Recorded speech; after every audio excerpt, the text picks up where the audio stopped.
In this third and final segment, we're going to take a look at Part 3 and the one question that you had to answer on the exam. So here we've got a fairly simple labor demand and labor supply relation. We have a labor demand of 60 minus 3W, labor supply of 8 plus 4W.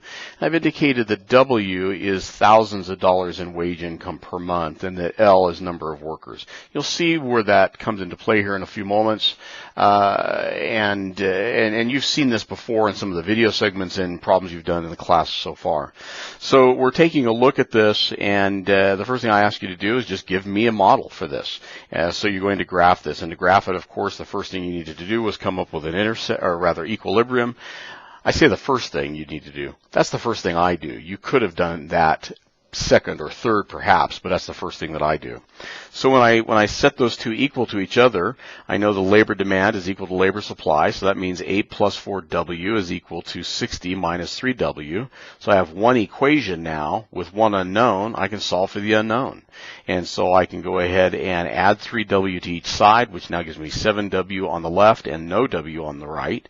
And I can subtract 8 from each side, which gives me 52 on the right-hand side. So 4W equals 52, 7W equals 52. And now I simply divide both sides by 7, such that I have W star is equal to 7.4286 or 7.43. Remember, W or W star here is 7.4286 or 7.43. It's not 7,428 or 7,430. It's 7.428.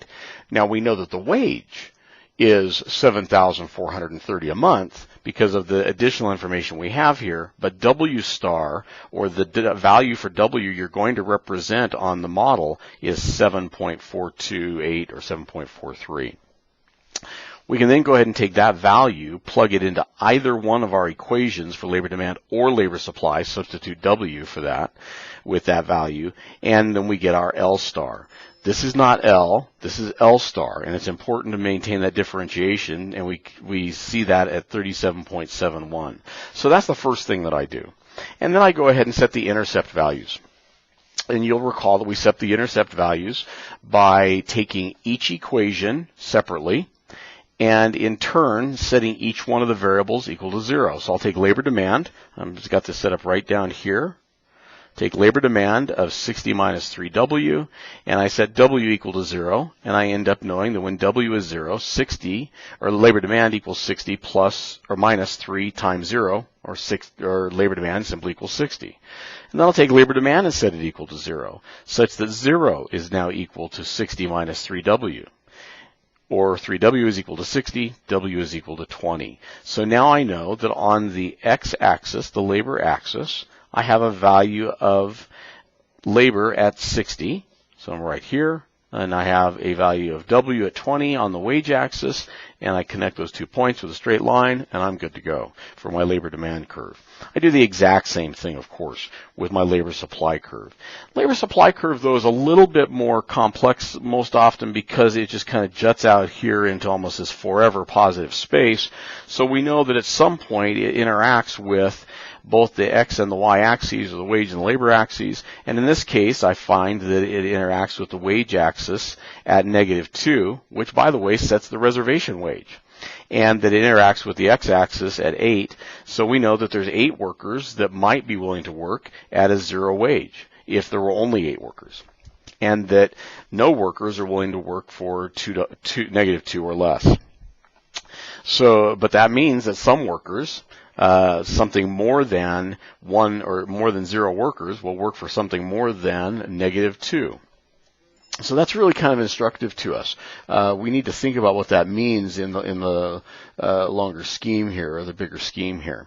So once we have those values, we have equilibrium, we have intercept, we draw some straight lines, we know that we're going to have the labor supply curve have an intercept on the x-axis of 8, and we know it's going to intersect the labor demand curve, and we know that's going to happen at W star equals 7.42 and L star equals 37.71. So this is all that you needed to do for this model, but it needs to include the intercept values all 4 of them.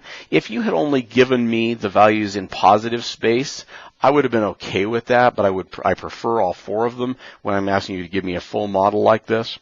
And we need to properly label each of the axes and properly label W star and L star, and then properly label labor supply and labor demand. So as we move forward a little bit further, describe the labor market resulting from these equations in as much detail as you can.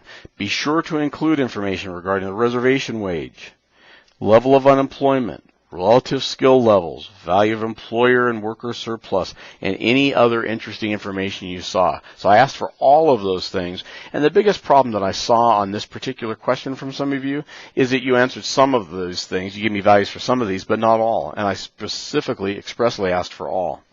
So the reservation wage is -2, which means that that no worker will work in this market for less than -2. But it means that some workers are willing to work perhaps for as much as a negative wage. So we have to think about what that might mean. Well, this is a wage that we've seen is going to end up at $7,430 or so a month. That's pretty good income. If you think about it. And so maybe there are people that are willing to be interns in order to prepare to get that wage, or might be willing to volunteer for a little while to get that wage. That's not a bad wage to get. I mean, it's not $1 million a year, but let's face it, it's also not $7.25 an hour. So that's what the negative reservation wage might mean. It doesn't mean that there are people working at a negative wage. It means that there would be some number of workers that would be willing to, if they had to, in order to attempt to get the nice positive wage that might exist for them.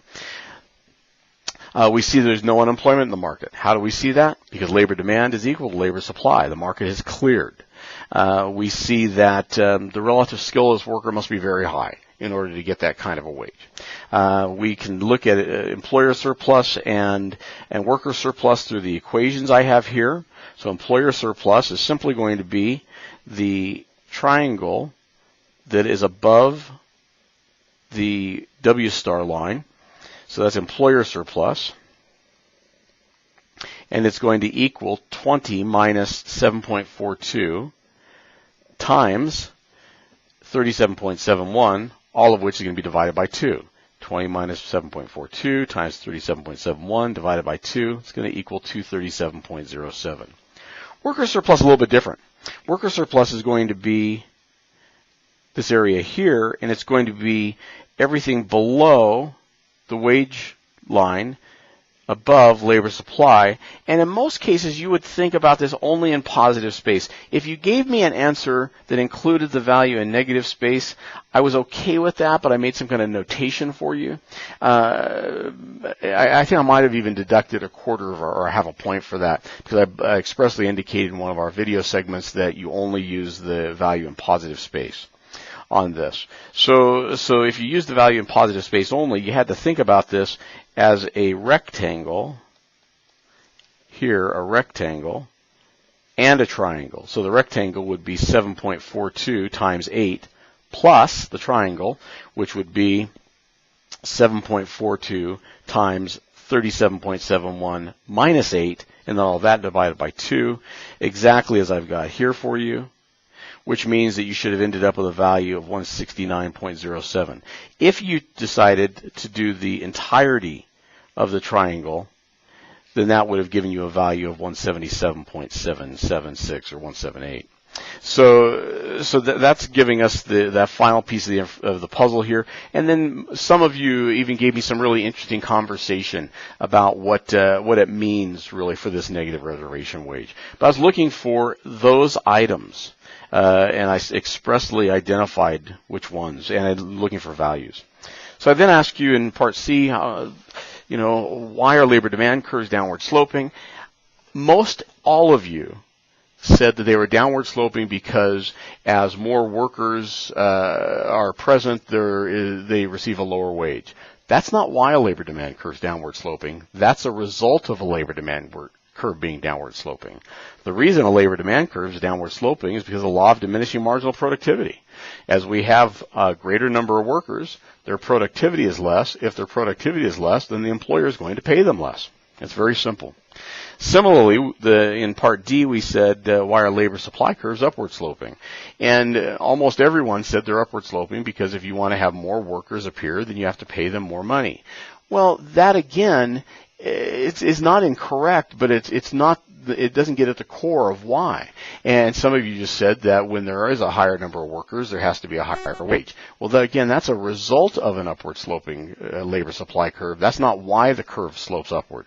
The curve slopes upward because as the number of labor units increases, the available leisure units decreases. And as it decreases, it becomes more scarce. And any commodity that becomes more scarce becomes more valuable. So you need to think about it from that perspective. And then finally in E, I asked you to give me a simple illustration of a backwards bending labor supply curve and describe what it represents. So the illustration needed to include a W-axis, an L-axis, so Y and X. They need to be labeled as W and L. And we had to have some upward sloping supply curve that at some point began to actually bend backwards. And that's backwards bending. And what it represents is that for whatever group of workers this supply curve is representative of, as that group of workers approaches some income, which is a combination of wage times labor, approaches some income, then if wage continues to rise beyond that, then they work fewer hours, which simply means that they've met an income need and they, beyond that point, have a definite preference of leisure over income. So that's what I was looking for there. Well, I hope this has been a little bit helpful for you. I hope you've gone through each of these video segments 1, 2, and 3. There were only a couple of you that did extraordinarily well on the exam. Many of you did relatively well. Lots of us have lots to work on. So I hope this has been instructive for you, and please feel free to contact me at rick.haskell@utah.edu if you have any other questions about this. Or you also have my cell phone number, and you can text or, if need be, contact me directly.